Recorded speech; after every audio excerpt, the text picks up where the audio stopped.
Yon, isang pinagpalang araw sa inyo mga kabuntot. At nandito na naman tayo sa isang pupuntahan na naman natin na isang ilog na napuntahan ko na ulit. At babalikan lang natin kung gaano na ulit kaganda.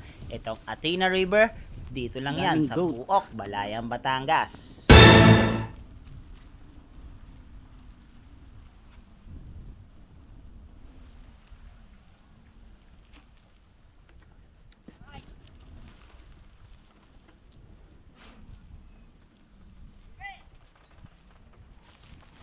Ito yung daan natin.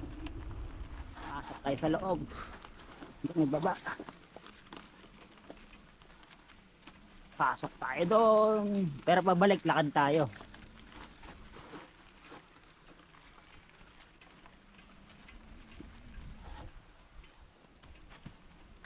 Oh shit. Batap. Batap.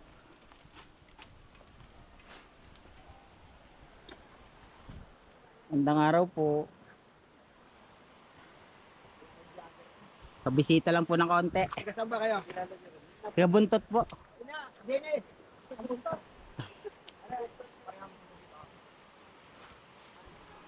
Nasa tubig.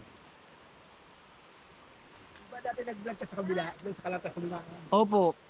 Ano din siya dito? Pati ito, napuntahan ko rin po naman ito.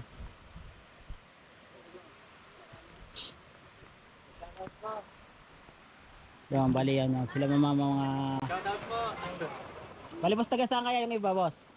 Taga saan? Ah, Pook din po kaya. Kaya sila ma'am yung ano, no?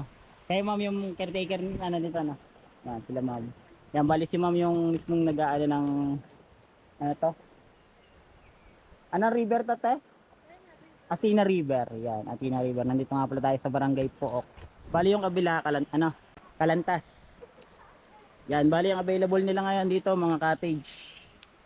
Marami na silang available na cottage ngayon. Yung mga nasa tubig, 500 pesos. Tapos yung nasa ibabaw naman, mga 350. Yan. Shoutout po!